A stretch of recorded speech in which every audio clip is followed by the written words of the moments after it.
Dan Rawls and I share that, I think. You're still got to go too. And my hair is not completely white. Good morning. First, let me just say I've been hanging around this organization for 30 odd years, and I've seen a lot of change in the association. First of all, it's become increasingly complex to do what we do, and that's no surprise to any of you.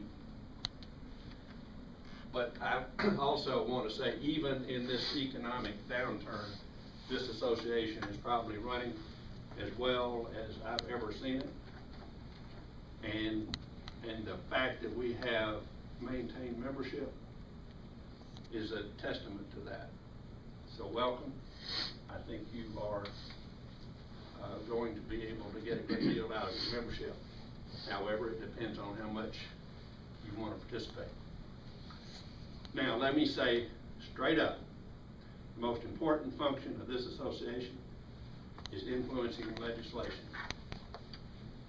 at the local, state, and national level. Local, we have an extremely good working relationship with the county and the municipalities. Now, that doesn't mean we always get our way, but at least we have open communication. The county calls us to help them, and that is a sea change in from how it used to be.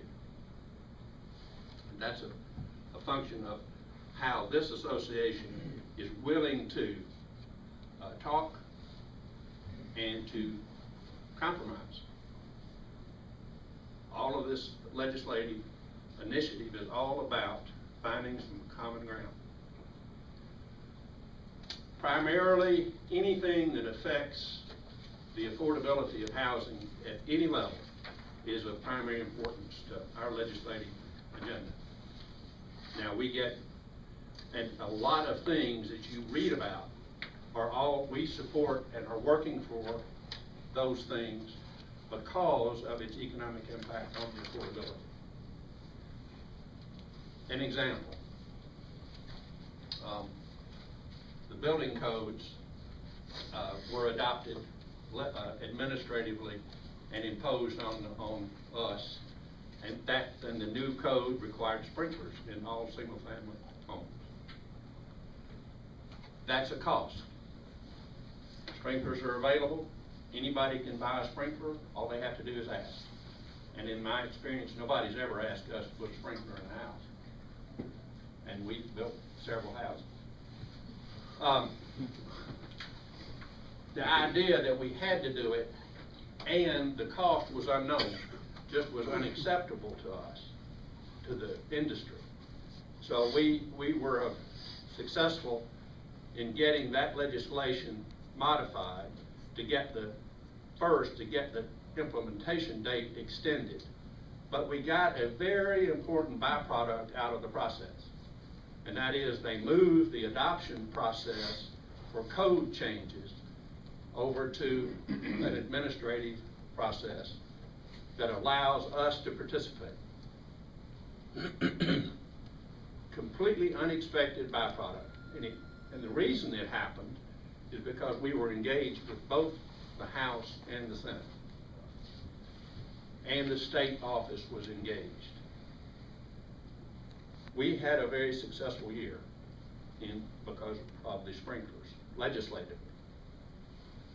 We also got, in this year, a permit extension bill. If any of you hold a permit to do anything in the construction industry, practically anything, that is build a house, make a utility connection, have a grading permit, anything like that, that was issued between January 1, 2008 and December 31, 2012.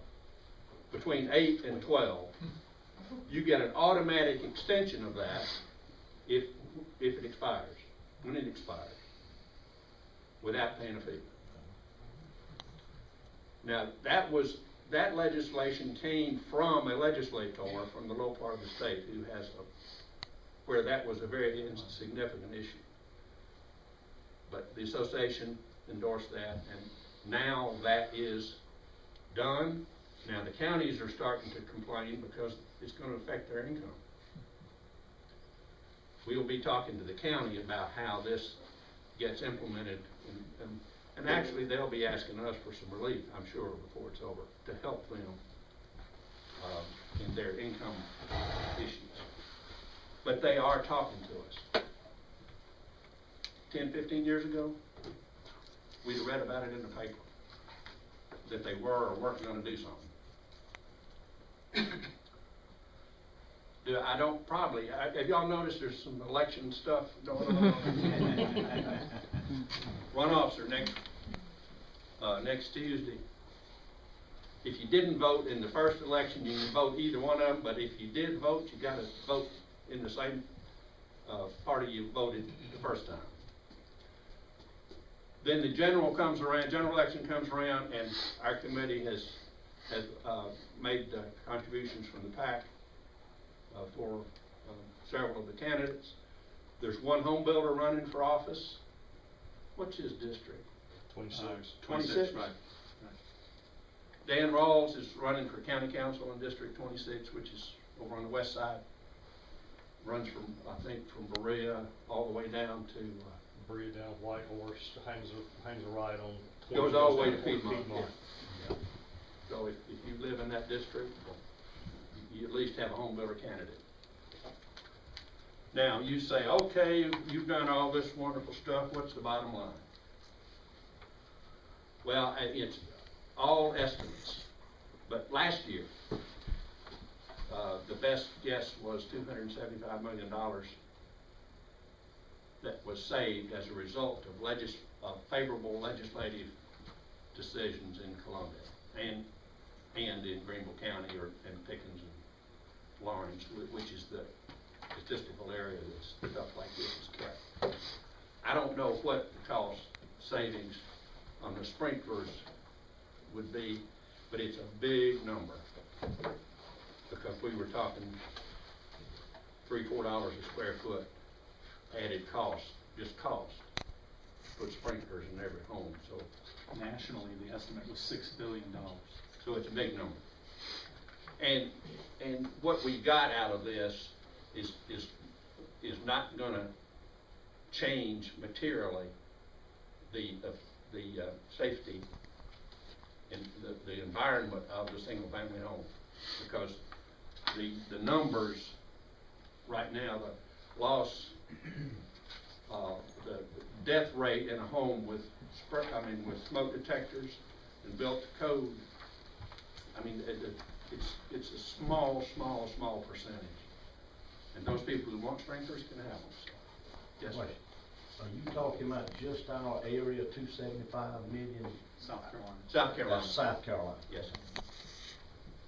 And we probably represent what, 10% of the state market. Yeah, about that, about 10% of permits. Sure enough. Just in Greenville and Pickens County. And then of course, in every gathering like this, we got to pass a collection plate. And we'll have benediction after 5. The PAC is how we fund this stuff, and it's important because we can't use money in the association, without going to jail. And I don't think Michael wants to go to jail. I like freedom. So when you get that thing that says PAC on there, don't throw it in the trash can. Just write us a check. It doesn't matter what size it is, just write us a check because we need the money. Any questions? Thank you.